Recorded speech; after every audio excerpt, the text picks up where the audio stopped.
The Sharpie 500 from Bristol Motor Speedway on TNT is brought to you by Sharpie, Right Out Loud. By Budweiser, bright, crisp, clean, pure, the king of beers. By Bank of America, higher standards. By Coca-Cola Classic, make it real. And by new Tylenol Extra Strength Rapid Release Gels. Team Tylenol, think fast. 60 laps are complete here at Bristol, all under the green, and the story has been Matt Kenseth. He is just lapping cars just about every second, and among the guys he has knocked off the lead lap, Dale Earnhardt Jr. and Dale Jarrett. Two drivers desperate for points in their continuing quest to make the chase for the Nextel Cup.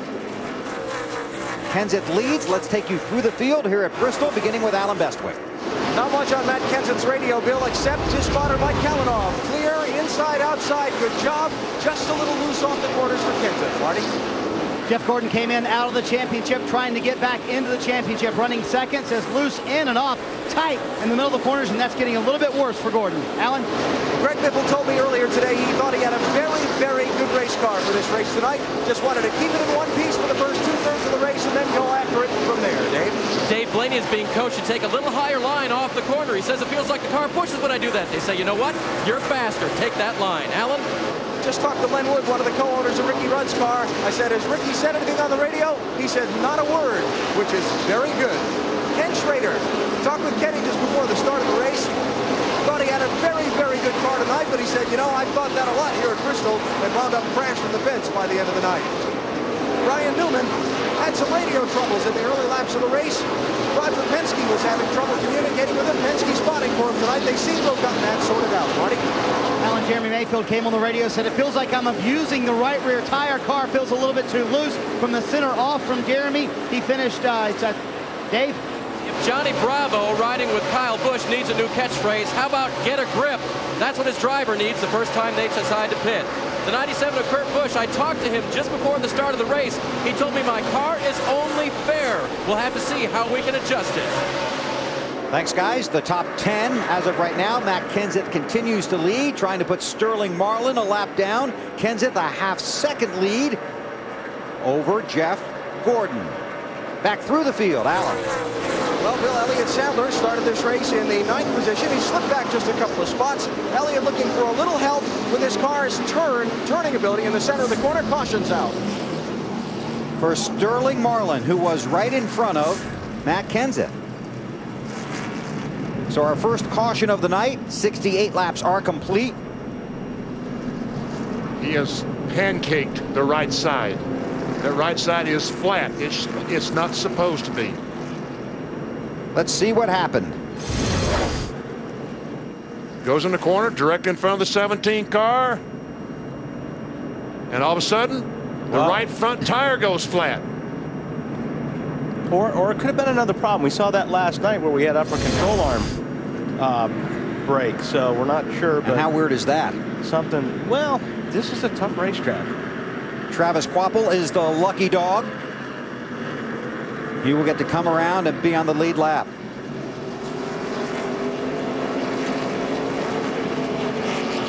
So the field comes down pit road, a very tricky and tight pit road here at Bristol. Backstretch pits, front stretch pits. 21 on the back, 22 on the front. Matt. Kevin Harvick already pulled into the first stall on the backstretch. The car loose on entry, loose off. Todd Berry, the crew chief, will try to fix this car with an air pressure adjustment. Marty? A slew of changes for Jeff Gordon. Pound out of the left front tire, down one round on the track bar, and one round out of the left rear and wedge. Loose in and off and tight in the middle. Dave? By lowering the air pressure of the right front tire, they will make Dave Blaney's car turn a little better. That was his only complaint, the 07 in the pits. They put a wrench in the rear, but that may be a track bar adjustment. Alan? Air pressure and track bar adjustments for leader Matt Kenseth. Almost slid through the pit box trying to get around Greg Biffle's car. They'll try to hold the lead on this stop as they come around to the left side. We'll watch the pit exit line here as Kenseth's crew finishes up. Jeff Gordon going to get the lead. Took just a half-second longer on that left rear tire. We'll sort out the running order when we come back to Bristol.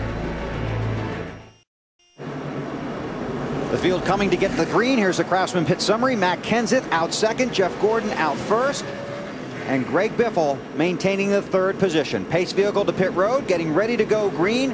The 32 of Bobby Hamilton Jr., the 22 of Scott Wimmer, and the 4 of Mike Wallace. Too fast on pit road. That's what we talked about, making mistakes that cost yourself a chance at a good finish, even a victory. The leader of the race, Jeff Gordon. But boy, there's a lot of good cars 1 lap down that are going to be trying to get their lap back. Ooh, contact between, what's that, Kurt Busch and Car around. Oh, and Casey Mears had no place to go in the 41 car, but right in the side of Hermie Sadler. Got caught up in somebody else's mistake. Earnhardt Jr. will be the lucky dog. That's how you definitely get caught up in somebody else's mess right there. I mean, he had no place to go. M4, bring her on down pit road there if you can. There's Dale Earnhardt Jr. He gets the ballpark Lucky Dog Award. He was the first car scored off the lead lap, so Jr. gets back on the lead lap. A huge break for him. Well, let's see. He just Sadler, well, he may have got touched there on the bottom and got sideways. And then Casey's got no place. So he's got the front tires locked up. Similar to what we saw at the beginning of the show when we talked about exactly. Kurt Busch. Under caution for the second time at Bristol. During the week, Joel Schaefer, our Nextel fan of the week, is a trauma surgeon working with cancer patients. But on the weekend, you're a race fan, Jeff Gordon fan. But how does somebody from New Mexico become a race fan? Well, there's not a lot of racing in New Mexico, but I did my surgical training in Florida, and when you live in Florida, it's easy to catch the NASCAR bug, and that's how it happened. And one weekend out of every year, you go to Pikes Peak and you volunteer your services. I do. We're fortunate to have a bush race at Pikes Peak.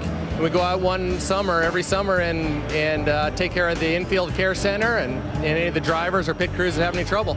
And if you'd like your shot at being a Nextel fan of the week, it's very easy. Just log on to NASCAR.com/Nextel. Thanks a lot, Matt. Now hustle back to pit road. Oh, wait a minute. He did that earlier. All right. Still under caution here at Bristol. The Busch Series was here last night. Here are the unofficial results. Ryan Newman with his 3rd straight win in the Busch Series. Biffle and Harvick were entertaining in the closing laps. Good run for Clint Boyer, 2nd in the championship standings. And here they are, Truex by 194. Reed Sorensen had a tough night. Carl Edwards 4th. And Denny Hamlin moved into the 5th position. Alan Bestwick. Well, Casey Mears is sitting someplace he did not want to be. Casey, no place to go, huh? I don't know. It looks like I probably should have went high, but it looked like he was going to slide back up the track. And, yeah, I don't know. It's not like any other Bristol race I've been to. We haven't finished any of them yet like this. It's driving me crazy, man. I just wish we could just come home with a clean run here one day and maybe one day in the future. Hasn't happened tonight.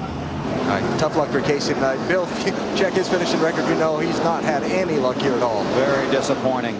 Field coming to get the green. Those guys on the inside. It's so important, and they're in a good spot. That inside lane is faster. So if McMurray, guys like McMurray, Bobby Labonte, Dale Jarrett, they're all down there. If they can get a good start and not have Jeff get such a good jump on the restart, they can get their laps back.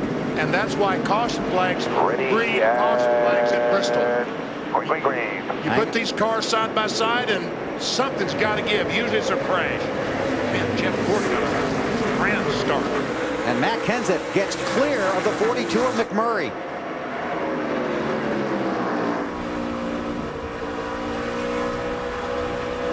On board with Bobby Labonte. Matt. Not the night that Bobby Labonte been hoping for. No grip at all. He was telling his team they made significant adjustments with track bar and air pressure, trying to make something happen for Bobby.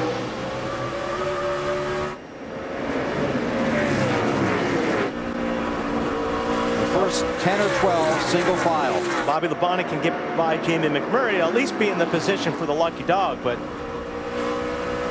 right now McMurray is in that spot. And McMurray now outside the top 10 in the championship standings. And Greg Biffle in the 16 car is the 3rd place car, but he can't get by these guys. Meanwhile, Jeff Gordon and Matt Kenseth is driving away from Biffle. Well, they can't get around the 18 car because that's LeBron James on the hood, and that's a lot of guy to get around there. He is a big guy. He's got a pretty good long shot too, doesn't he? That's unbelievable. That was. Can't miss rehearsal. Kenseth looking to close up. on race leader Jeff Gordon. There's Biffle in third in the 16 car, and there's the lead. Heading into 3. Kenseth started on the pole, led 70 laps. They were 3 wide for just a second. The 50 car, Jimmy Spencer, 11, Terry Labonte.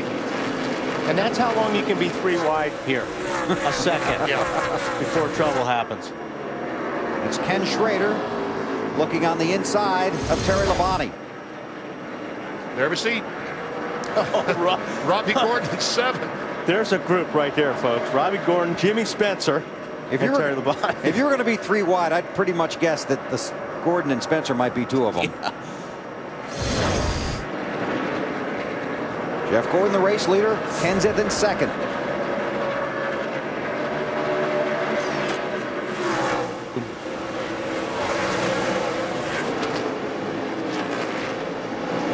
Dropping back. Looking for Rusty Wallace and the 48 car of Jimmy Johnson. They were side by side. Now they've straightened it out. That's the 48 of Johnson. Rusty looking back at Jimmy, Dave. Oh, Casey Kane is around and taps the wall. Caution is out. Our 3rd caution of the night. Spun last night in the Busch race. Spun earlier in the race tonight. Look, Earnhardt Jr. got spun around as well. And that will not be the last caution. Just came on down like I wasn't even there running across the apron. I tried to brake, straight the wheel to spin him out, but it's too late. Did he say the 4? I think that's what he said. Oh, he's got some damage here on the right yes, front. he does. Not that it makes a whole lot of difference here.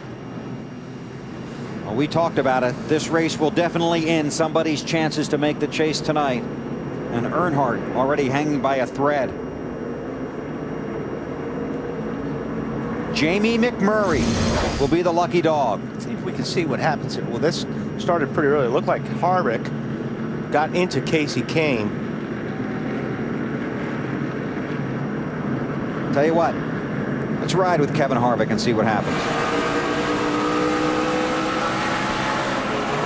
It looks like, and it's hard to tell, it looks like Casey maybe Go low. spun the tires a little bit, getting off the corner. That wasn't your fault. That wasn't your fault. I think the 11 car, Terry Labonte, was in Casey Kane's way. And to avoid running in the back of the 11 car, he backed off. Yeah. And when he backed off, the 29 ran the back up. And Harvick had a good fight getting off that corner.